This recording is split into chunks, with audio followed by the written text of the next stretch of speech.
Hello! Welcome back sa ating channel, mga ka-Itachiwa. Happy New Year sa inyong lahat. O talaga naman. So, ano nang chika boom boom sa mga ola-ola na yan, nakaka-lurky. So, wag nyo nang dagdagan pa ang mga problema ninyo sa mga jutang-jutang, itigil na ang mga abusadong ola na yan. So, wag na kayong mag-install ng kung anik-anik na mga ola kasi nga, naglipanan na naman ng mga bagong ola. In today's video, talaga naman pag-uusapan natin kung ano ang mga pwede nating gawin ngayong 2024 para malabanan ang mga ola na yan. Before anything else, please subscribe to this channel. Click the notification bell para every time magkakaroon tayo ng mga ganitong diskusyon patungkol sa mga jutang-jutang. O diba, kayong unang aambunan. Charis! So ayan, pag-uusapan natin ang ating mga year-end resolution, magiging yun nga year-end, diba? At saka bagong resolution natin na pwede natin gawin para hindi tayo makaray-karay or mature-vature ng mga abusadong ola na yun. Kakalurky kasi nga lumilevel up na sila sa mga pag-videos nila. Napansin nyo yung mga commercial nila sa social media, yung mga ola na yan. Lumilevel up na. O, diba? Nakita ko yan si Peso Buffet na yan. Diyan na naman. Po namin, hindi namin nasabi sa inyo na pwede kayong humiram na hanggang 30,000. Ano gagawin natin? Kaya nga, nag-alala na ako sa kabuhayan natin. Paubos na rin yung patingin ko. Uy bro, ayos ka lang? Anong nangyari sa'yo? Nasira ang aming mga pananim. Di ba may mga pa-model pa sila kuno? Pinupondohan talaga nila. Nag-a-upgrade din sila. May mga pa-mic din sila. May mga palapel din sila. Yung mga drama-rama nila. Yung mga actingan nila talaga naman nang aakit para makajutang kayo. O, diba? Maging matalino ngayong bagong taon ng 2024. Huwag na tayong magpaloko sa mga abusadong ola at saka sa mga talaga namang illegal na gawain ng mga abusadong ola na yan. Kasama na yan yung mga unfair debt collection practices ng mga agents nila. Tulungan nyo ang inyong mga sarili. Ngayong 2024, dapat bumangon kayo. Dapat makapag-ipon kayo ng kaperahan at hindi puro jutang lang sa mga ola. Malulubog kayo sa interes, sa laki ng kanilang interes at gagamitin pa sa masamang gawain ang inyong mga impormasyon. Mag-ingat sa mga buraburagang kasi yun yung mga nag-offer na i-delete daw yung mga impormasyon nyo sa mga sistema ng OLA, which is hindi po totoo. Hindi nila magagawang i-delete ang mga impormasyon nyo sa mga OLA system. Etong mga buraburagang na to, nag-offer sila na bayaran nyo sila para mabura daw ang inyong mga kaimpormasyonan sa sistema ng mga OLA. Totoo niyan, gagamitin nila ang inyong impormasyon para gawan kayo ng utang sa mga OLA.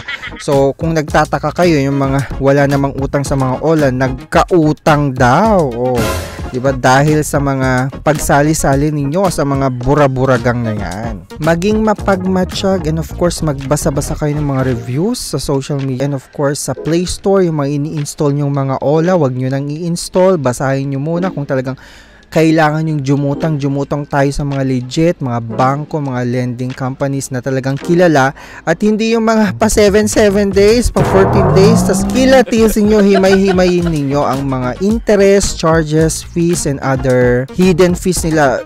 Of course, may mga hidden fees yan. OLA pa ba, diba? Lahat ng kapokpokan nasa kanila na. Yung mga OLA collector na yan, ha, hindi na kayo nagbago. Sige, isama natin ang mga OLA collector na to. Magbago na kayo mga OLA collector. Maghanap na kayo ng matinong trabaho at hindi yung illegal na gawain na itechi kasi babalik din sa inyo yung mga ginagawa nyo sa kapwa ninyo. Karma is just around you. Karma is just around the corner. Babalik sa inyo yung mga pinagsasabi nyo, yung mga masasamang sinasabi nyo, mga salita ninyo, pamamahiya ninyo sa mga borrowers. Kung hindi man ngayon, may araw din kayo. Ganun lang yun. Kaya habang mas maaga, magbago na kayo ng trabaho. Ganun lang naman yon.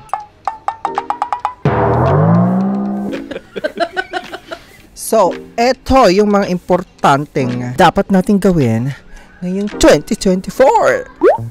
Unang-una, kung may mag-o-offer sa'yo Nabuburahin ang inyong mga kaimpormasyonan sa OLA system.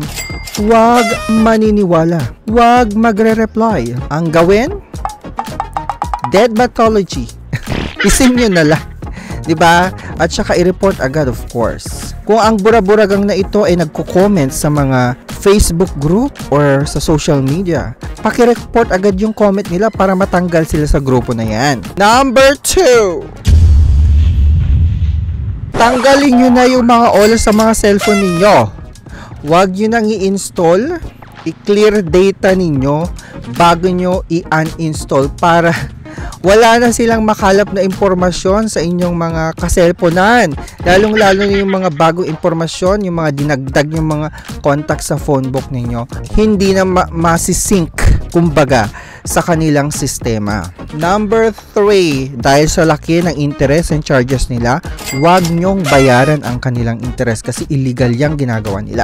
Illegal yung pagpataw ng interest na napakalaki, mas malaki pa sa bangko. Diba? Huwag nyong bayaran ang interest at charges. Bayaran nyo lang kung ano ang nakuha ninyo. Ibalik nyo sa kanila yan.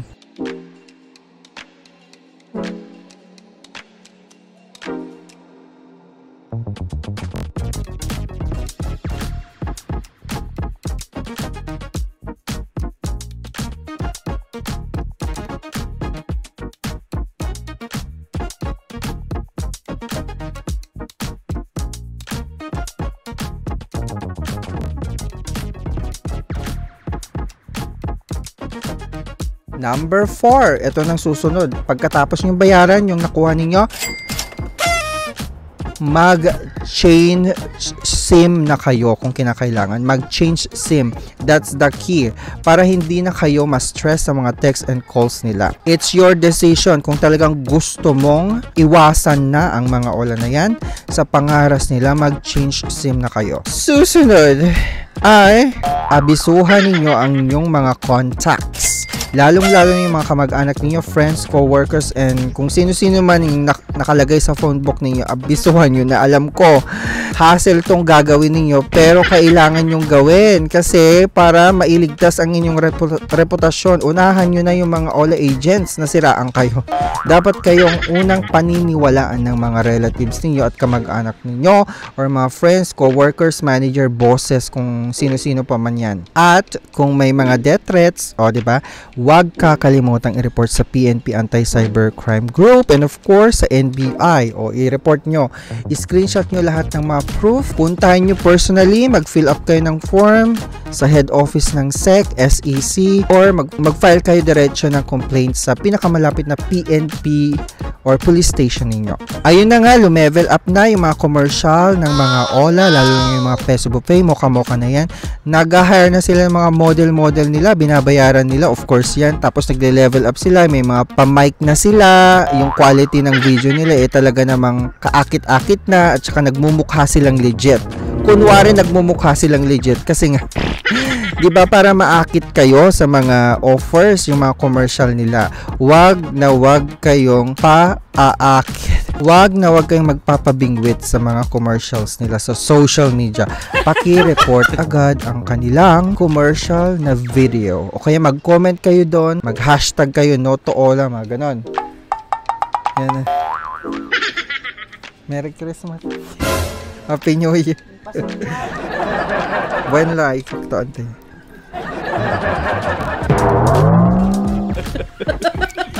May tao. Ayun, yung kapitbahay namin. Nakita ko nagkaano dito, te. Nakakaloka kayo. Nagpapawete. Charat. So yun na nga. Yung sinasabi ko nakalimutan. So ito na, last na. Sabihin ko sa iyo, wag nang umutang kung hindi naman kinakailangan. Kung uutang kayo talaga dun sa legit na mga lending company or mga bangko. Tsaka nga pala, kung may mga nagsasabi sa inyo sa text message or calls na pupuntahan kayo sa bahay ninyo, 'di ba? Wag kayong maniniwala kasi puro panakot lang 'yon. May mga pumupunta na mga lending company sa mga bahay-bahay kapag hindi nakabayad on time at saka matagal na talagang overdue yung account nila. May mga ganong legit naman na company like Home Credit, mga ganan. Pero yung mga ola-ola na yun, hindi sila makakapunta kasi nga natatakot sila at saka illegal sila, baka mai-report sila. Mahuli sila agad, di ba? Pero kapag may mga collector na pumupunta sa bahay niyo from a legit company, kausapin niyo lang ng matino and then makipag-usap kayo, settle sa kung kailan niyo kakabayad. Pero syempre, kailangan obserbahan niyo pa rin kasi kapag may mga nakikita kayong mga hindi magandang sinasabi nila or alam yung mahaharas na kayo, kunin niyo yung pangalan ng collector at saka picturean niyo yung ID nila para madali na lang mag-report kapag gumawa sila ng hindi maganda against your right. Makwento ko lang kasi yung nanay ko noon, may lending siya noon. Yung mga pa-weekly na lending, yung mga pumupunta sa bahay talaga yung nag-o-offer. Like yung mga cooperative lending. Alam natin mga legit yon, like yung mga TSPI. Pero yung sa nanay ko kasi, meron siyang legit na lending na cooperative noon. Tapos may mga naniningil na mga collector hanggang alas 10 nga sila ng gabi, which is nakakaloka, hindi ba? Against your privacy na yun kasi nag-aantay talaga sila hanggat may masingil hanggang gabi 10 PM. Inaaway na siya ng tatay ko kasi nga dahil sa pangaharas na siya, syempre nakakairita na yun kasi nga hanggang 10 PM ba naman sila nag-aantay. So ang ginawa ko nun, ni-report ko mismo sa head office ng lending na yon. Tapos kinausap ko yung manager, pinagsabihan yung collector niya, and then hindi ko alam kung tinanggal na yung collector na yon kasi biglang nag-iba na yung collector na naniningil sa nanay. Mabait na daw. So yun, talagang ni-report ko yun, tinawag ko sa branch, sa head office ng lending company na hindi tama yung ginagawa nilang pangaharas. Kasi pangaharas yun eh. Anong oras na alas 10 na ng gabi nandito pa rin sa bahay? Hello! So nakakairita yon sa part ng magulang ko. And of course, kung kayo din, 'di ba? May irita kayo kasi hindi ka makakilos, nakakahiya sa mga kapitbahay kasi pag chichismisan ka pa ng mga kapitbahay mo, sasabihin nila, ay bakit may utang na naman si ganito, hindi nagbabayad, 'di ba? Nakakaloka yan. So pag may mga ganon, i-report nyo agad para ma-call out yung kung sino man yung collector na yan. Okay, sana maging maganda at masagana ang inyong 2024 mga ka-Itetsuwa. Wish ko sa inyo malampasan nyo ang mga problema na Itetsuwa sa mga ola na yan. Mag-ipon na lang po tayo para magkaroon tayo ng masaganang 2024. Nasa sa inyo rin yan kung gusto nyo gawin yung mga advices ko. Pero I highly recommend na gawin ninyo kasi nga yan yung talagang makakatulong sa inyo. At yan ang ginawa ko sa panahon na talagang kinaray-karay at chinorba-chorba ang aking dog. Diba? Gawin nyo din. Maraming salamat. Don't forget to subscribe mga ka-Itetsuwa. Click the notification bell. Buyers! Ano ba yun? Nakakaloka ba kami? May kapitbahay ako dito. Nakita tuloy ako nagpa-vlog.